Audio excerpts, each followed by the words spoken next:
We are just about as happy as we make up our minds to be. Abraham Lincoln. Whether you think you can or you can't, you're right. Henry Ford. To be wronged is nothing unless it's remembered. Confucius. Now, every one of those quotes have to do with my very last video, Believing is Seeing. Has to do with the power of thoughts. Thoughts are real. And a single thought about the pleasurable effects of cooked food is capable of triggering a subconscious current of addiction that can pull us right back down, right back to where we were. Now, this applies to every type of drug. Cooked food is a drug. It applies to alcohol. It applies to heroin. It applies to every drug that we use. Because we live in a sick world. Now, why do we use these drugs to begin with? We want an altered state. Why? Because we're in hell. No wonder people want to escape this reality. It's no fun for a lot of us, is it? That's why we use it. Not to mention, that's how we're programmed. Think about it. From a very early age, when you got a problem, what do you do? Pop a pill. We're programmed to take a pill when we have a problem. No surprise, the rest of us do something along those lines to medicate ourselves, to try to change our consciousness, alter our state, because the state is hell. But that's the wrong way to cope with that problem. Now, a lot of people figured a lot of other ways to deal with the hell we live in. Exercise is one of the best things to do. Meditation is also very good. Being out in nature, I think, is the best of all. So when you can combine exercise and nature at the same time, you got a good thing going for you. Now, if I was to use one word to describe John Rose, I'd have to say that one word is philosopher. I spend most of my day thinking and thinking and thinking and thinking. So all I do is contemplate on what I've learned. I've learned some very valuable knowledge. I've learned why we suffer as a species. And as a philosopher, I like to do what the philosophers did in the 1800s. Thoreau, Emerson, they would go for long walks out in the woods for 4 or 5 hours at a time.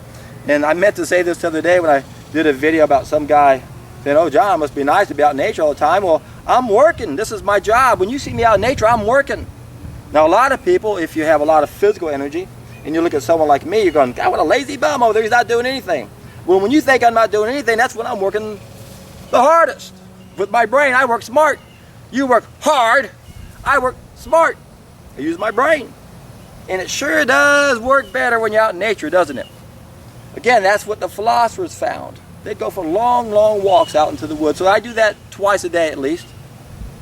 I try to, if I can. When the weather's nice like this, I love coming out here in nature.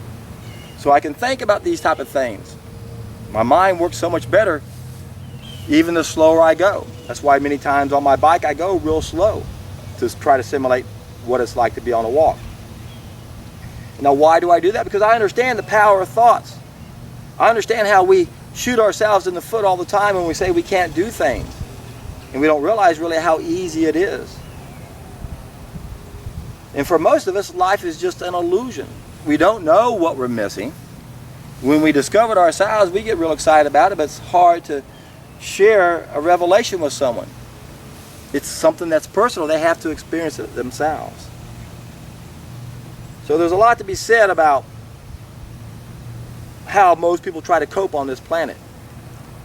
We know something's wrong, something's missing. Searching for that warm, fuzzy feeling.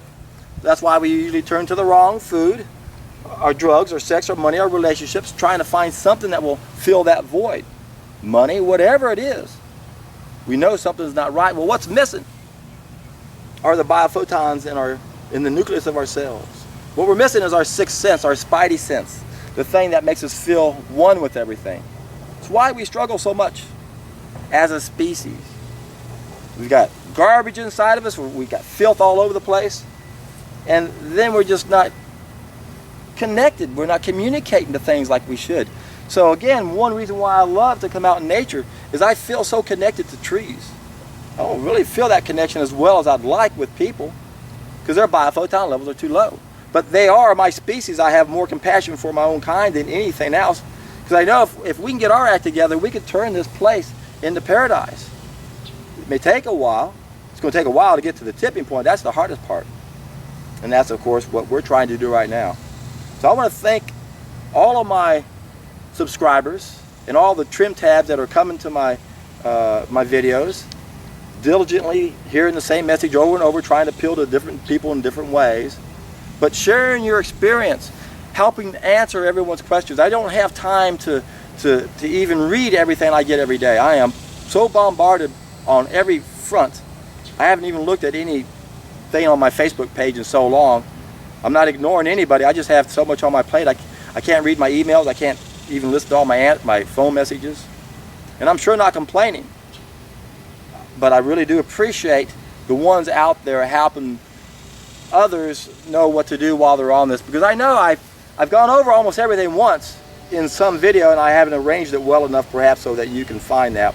I'd like to think you could do a search and put my name in with something and find that. But if you can't find it, if you haven't watched my videos, you can, again, ask on my comment section. I'm not going to have time to answer it myself in most cases. But I've got a lot of great people here that have done this. They're doing it more than once. And they see how powerful it is. There's nothing more powerful, my friends, than taking responsibility for our lives and putting meaning in our lives so that we can then take control of our lives. We can take control of our thoughts. We can, in our mind's eye, visualize what this world could be like if we could all just wake up and play our role. Remember, all it takes is one thought about alcohol or heroin or cooked food. One thought about a pleasurable effect from those times and we're in trouble. The problem most people have when it comes to making these type of changes is that we give our brain mixed signals. I love it, I hate it, I love it, I hate it. As long as you entertain the love at any one time, as soon as you put one thought into that being the pleasurable effect, you're going to struggle. So what we have to do is have a good understanding of the difference. Saying, okay, I'm going to come home and drink me a beer. I'm going to come home and make me a banana blueberry smoothie. Now, compare the difference how you feel between those two. There's no comparison at all. When we go to the wrong thing, if it's cooked food or alcohol or whatever, when we do those type of things, it may numb us down, or that might make us feel good. But man, you got to be able to have that memory associated with a better memory in the same situation. Going, what's going to happen if I come home and have a big bowl of cherries, or come home and have half a dozen mangoes instead of that beer, or instead of that beans and rice, or whatever. Those things are going to sedate you, but they're not going to make you come alive like the right food will. So this is the biggest problem you have if you ever look at any type of program to help people with addictions. And one of my favorite, by the way, is the Crack Busters Workbook. Google that one, my friends. Look at the Crack Busters Workbook. They have a really good program to help people break one of the hardest addictions out there, crack cocaine. It's worse than cocaine. It damages their frontal lobe, and now they're not able to make a good decision, which is why they keep partaking of that drug so much. So they have a really good program that you're going to see pretty universal. Whenever you look at a good addiction program, they're going to cover the same things. They're going to help you understand what triggers these cravings, and they're going to help you really understand the power of thought. Thinking about it, man, talking about it, thinking about it. That's what gets us in trouble. And then when we do it, wow, you just ran that cable one more time. You reinforce that habit. So it begins with a thought. So to really make improvements in your life, you got to take charge of what you think. And when we think by asking questions. So a good thing to have ahead of time is a list of pain-inducing questions to keep your mind on focus. Is that beer going to make me feel vibrant like that banana blueberry smoothie? Or that bowl of cherries? How did I feel after I ate that bowl of cherries? Did I just want to camp out on the couch, or did I feel energized from that? So if you can have that list of pain-inducing questions, prepare it ahead of time. So when your mind starts wandering off and you're thinking about something that might bring a pleasurable effect, you got to put that thing in perspective so you never think about it again. You got to go to something else that brings you more pleasure. So we have this subconscious current of addiction that we can get sucked into very easily just by simply thinking about it.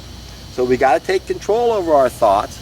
We got to come up with some pain-inducing questions and realize how difficult it is not to be triggered. Now, the problem with drugs, even the problem with cooked food, is we're going to crave what we're made out of, especially as it's being detoxed out the system. So one thing I always find interesting when people take a solid food vacation and they're into it for a period of time, you end up craving things you hadn't eaten for decades, because that's how you're cleansing deeper, and as that's in your blood momentarily, you go, wow, I haven't had that craving in 30, 40 years. Forgot I'd even eaten it. But then the same problem comes when you're detoxing from drugs. We store toxins in our fat cells. So many times a person who has experience doing certain drugs, it's stored in their fat cells, and now they'll have cravings months down the road as their body's detoxing. In fact, that was part of the basis behind a very controversial man and program and everything else. They had a special addiction program where they understood this concept.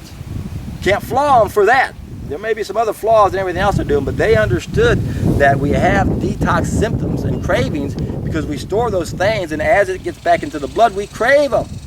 So I haven't done my drug of choice for 2 months, but now I'm starting to detox that stuff out of my fat cells, and now I'm starting to crave it again. What's going on? Or I'm on day 60 of a juice fast, and all of a sudden I'm starting to crave hamburgers and steak. I haven't eaten those in 40 years. I've been a vegetarian. I'm having horrible feelings. What's going on? Because you crave what you're made out of. So there are a lot of things that are keeping us where we are. We're psychologically addicted to things. We're physiologically addicted to things. There are many different degrees of addiction. There's many different levels of addiction. Anything that's pleasurable has the potential to be addictive to us.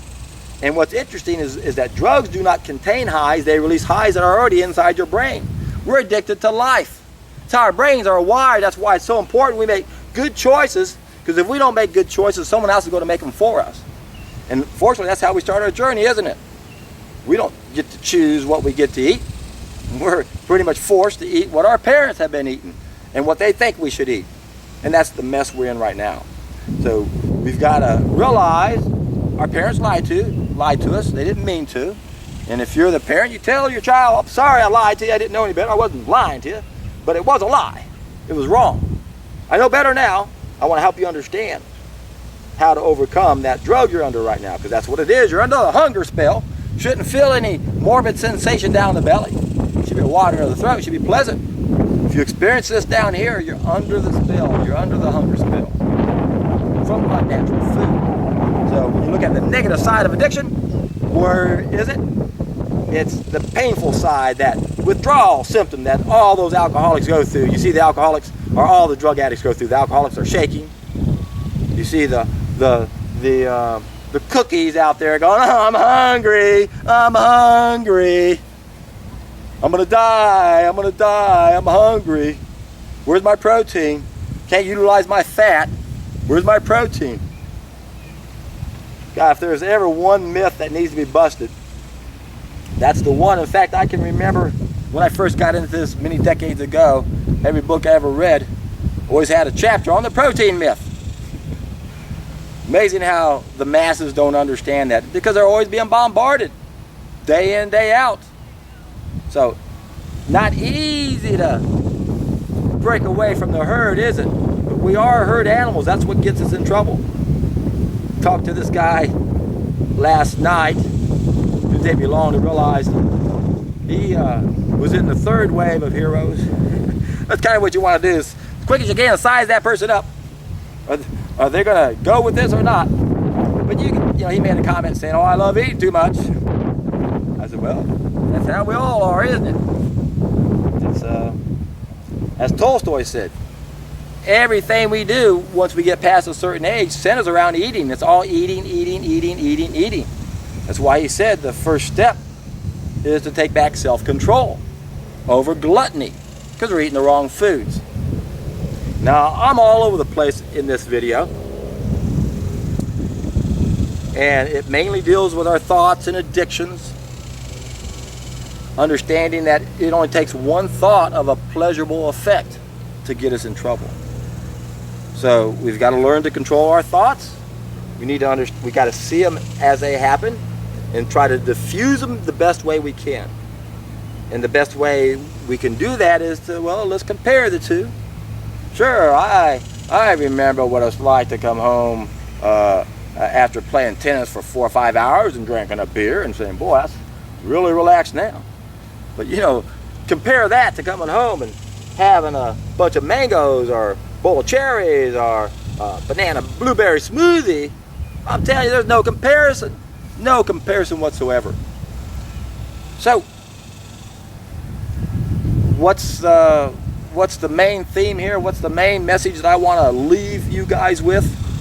Well, I guess I want to follow the theme from my last video. Thoughts are very powerful. Whether you think you can or you can't, you're right. You're just about as happy as you make up your mind to be. And to be wrong, there's nothing unless it's remembered. Wise words, my friend.